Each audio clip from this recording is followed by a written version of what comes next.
네, 안녕하세요. 유민아빠입니다. 2019년 2월 26일, 지금 현재 시간 10시 47분 막 지나고 있습니다. 이번에 볼 종목, 캔서롭이라는 종목이에요. 글은 다 썼고, 그리고 나서 이제 동영상을 만들고 있는데요. 캔서롭의 동영상을, 뭘 가지고 만들까? 원래는 동영상까지 만들 필요는 없었던 종목입니다. 그런데, 아, 추가적으로 한두 가지 정도 간단하게 또 이제 전기선을 활용하는데 꼭 필요한 요소가 있어가지고 동영상으로 좀 만들어 보려고 합니다. 자, 우선 첫 번째 캔슬업이라는 종목의 차트 장기선이죠. 예, 장기선을 갖다가 할 때 지금 장기선을 가만히 보시면은 무슨 배열이죠? 자, 181선과 그다음에 241선으로 되어 있는데 요거를 제가 좀 216일선으로 바꿔보겠습니다. 제가 이 종목 조금 전에 241선을 뭐 216일선하고 바꿨지만은, 자, 우선 부분 역배열이 진행되고 있는 그런 종목이죠. 부분 역배열이라는 게 뭐죠?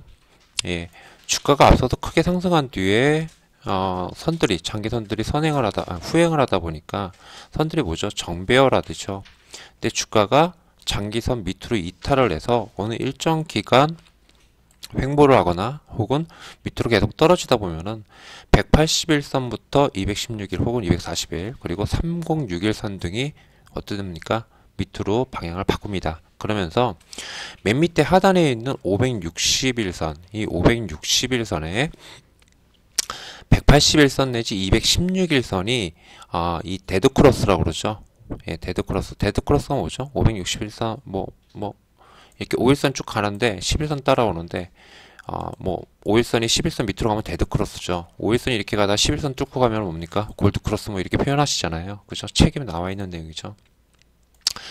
마찬가지로 561선이 쭉 오고 있는 와중에 옆으로 가고 있는 상황에서 181선과 216일선이 561선을 완전히 이탈해서 아래로 데드크로스가 나오도록 주가가 못 올라타면은 이제 역배열이 완전히 진행되고 있다. 역배열이다. 라고 보시는 게 맞습니다.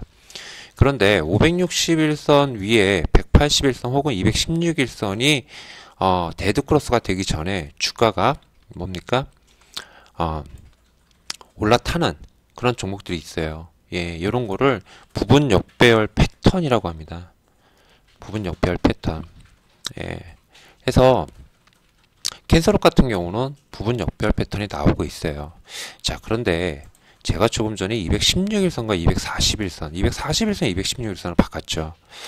모든 종목의 카페에 보시면은 제가 거기도 이렇게 남겨놨는데, 모든 종목에는 기준선이라는 게 있습니다. 기준선이라는 게, 그 기준선을 넘어서는 게 굉장히 중요해요.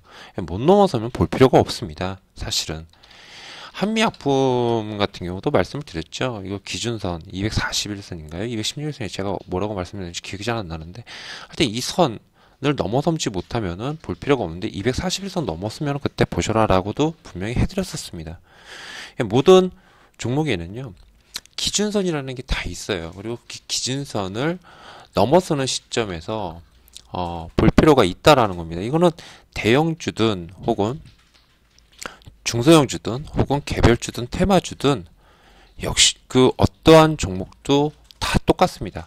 모든 종목에는 장기선이 있고 장기선이 이 기준선이라는 게 존재합니다. 자, 이런 걸 기준선을 못 잡아내면은 제가 선 하나를 말씀드렸죠. 주봉에서 90주선 보시라고. 그죠? 그런데 이 기준선이라는 게 딱 부러지게 제 장기선, 이 선들이 어디서 왔다고 그랬습니까? 그냥 이래저래 맞춰보고 들은 것도 있고 그걸 맞춰보고 하다 보니까 이 선들이 만들어진 거예요. 자, 최적화된 선이죠. 최적화된 선. 근데 이 최적화됐다고 가지고 모든 종목이 다 똑같냐? 아니라는 겁니다. 아니라는 거예요. 캔서럽을 다시 한번 돌아갈게요. 캔서럽을 돌아가면은 181선, 그 다음에 216일, 306 이런 식으로 되어 있습니다. 요거를 갖다 좀 당겨 보면은 정확하게 216일 선에서 지지해주는 모습 보여지죠. 그죠? 네, 216일 선에서 지지해주는 모습이 보여집니다. 216일 선까지 사실은 기다려야 되는 게 맞긴 맞는데 216일 선 보기 싫다 이거예요. 그런데 가장 애매한 게 이런 선이에요. 181선인데 넘은 듯 싶은데 이걸 넘었다라고 볼 수도 없고, 그렇다고 그래가지고 보면은 종가가 이탈하는 날도 있다는 거예요. 자, 이럴 때 정확하게 선 수치를 갖다가 바꾸시라고 그랬죠. 그죠? 한 번씩 쓱쓱 바꿔보는 거예요. 이런 거는 보나 마나 160의 선이 100% 뻔합니다. 보세요. 그죠? 181선 안 깨져. 그 위에서 놀고 있죠. 그죠? 종가상으로 그 위에서 놀고 있습니다. 그러면 이거는 181선을 보는 게 아니라 161선을 보는 거예요. 캔서럽은요. 1차적으로 160에서는 넘어섰냐, 그리고 넘어섰은 다음에 견고하게 지지해 주느냐, 이거 여부를 갖다 따져보는 겁니다. 그럼 견고하게 지지해 주면 뭡니까?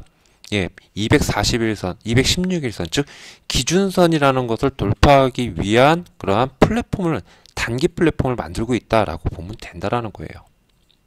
자, 여기서 이렇게 보면은 잘 몰라요. 이거를 돌파했다, 돌파 안 했는지 확신이 안 서요. 확신이 안 씁니다. 실제로 보면요. 그럼 여기서 보면은 더 실제로 확신이 안 쓰죠. 그래서 제가 보통 이거를 볼 때 11선 내지 21선이 올라오도록 견고하게 버티면 그놈은 지지해 주는 거라고 봐도 된다라고 말씀을 드린 적이 있습니다.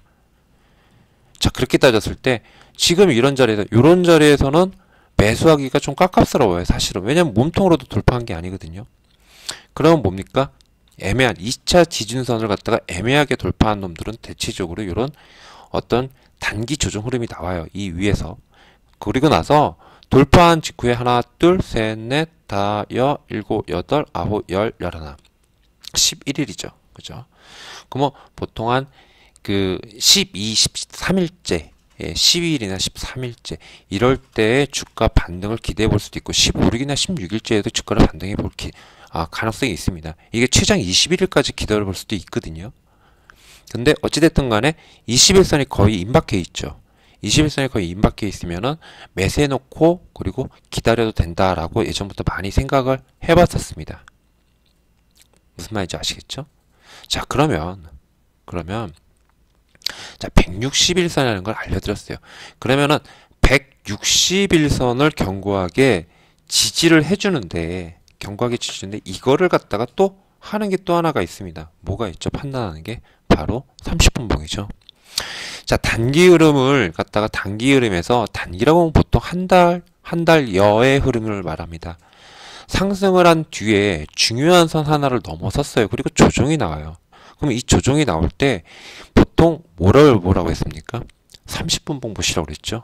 30분봉. 30분봉에서요. 60분봉 보면 잘 안 나와요. 30분봉 보면 이렇게 나옵니다. 30분봉을 보면은 견고하게 두 차례에 걸쳐서 지금 지지해주고 있죠. 즉 여기서 한 차례 지금 앞으로 쭉 당겨 보면은 앞에서 쭉 당겨 보면은 자, 여긴 역배열에서 돌파한 뒤에 첫 번째 지지가 나오고 그 다음에 두 번째 지지가 나오고 있어요. 그럼 두 번째까지 지지 나왔는데 그 다음 세 번째도 지지할까요? 안 합니다. 갈 자리에서 가줘야 돼요.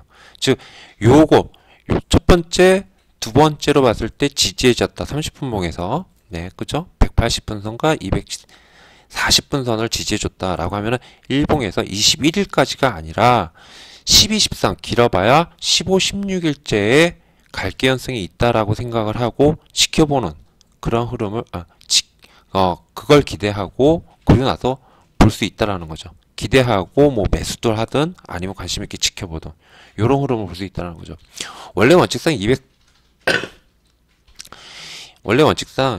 216일선을 돌파하는 것까지 보고 하는 게 맞아요. 근데 181선을 돌파하는 걸 보고 그리고 나서 확실하게 지지해주고 30분봉에서 저런 바닥을 확인해주고 그리고 잡는 케이스. 예, 요럴 때 요거를 본다라는 거죠. 그래서 시장 분위기 지금 전체적인 바이오 종목들 보면은 이게 탁 IT를 갖다 대체해줄 만한 흐름이냐라고 했을 때 참 그걸 판단하기가 좀 애매합니다. 그렇겠죠? 참 애매해요. 자, 하지만은 어떤 조그마한 섹터, 바이오 중에서 일부 섹터들은 좀 강한 면을 좀 보여주고 있다라는 겁니다. 아니면 혹은 개별적으로 주가가 강세 흐름을 나타내주는 섹터가 있는데 좀 보면은 전체적으로 보면 중소형 제약사들 중에서도 한 두세 개 그러면서 마크로젠이라든지 바코젠 같은 것도 보세요. 여기 밀리죠. 그죠? 돌파하려고 이렇게 지금 폼 잡고 있잖아요. 그죠? 마크로젠이라든지 아니면 EDGC라든지 테라전 이텍스는 뭐 이렇게 크게 뭐 이렇게 눈에 띄는 그런 흐름은 안 보이고 있습니다만 이런 종목들까지도 전체적으로 봤을 때 예, 뭐 나노메틱스 파디텍 매드도 뭡니까? 반등이 좀 나오고 있는데 아직 장기선에선 못 들어앉아 있죠. 이런 것들을 봤을 때 이쪽 섹터는 그래도 정부 규제 해소 부분이 있고 그러면 덤은 뭡니까? 해외 진출에 성공한 해외 진출을 가열차게 하고 있는 그런 캔서럽을 보겠다라고 했을 때는 이렇게 캔서럽의 주가를 지금 현재 분위기를 감지하고 앞으로 좀 더 갈 수 있겠다. 예, 추가적인 상승 가능하겠다라고 볼 때는 이런 방식으로 30분봉까지 함께 보면서 이제 매수 시점을 갖다가 저울질할 수 있겠죠. 자, 이렇게 하는 거예요. 30분봉은. 예, 이렇게 이용하시면 될 것 같습니다. 자, 이상 유민아빠였고요. 다음 종목에서 또 뵙도록 하겠습니다. 감사합니다.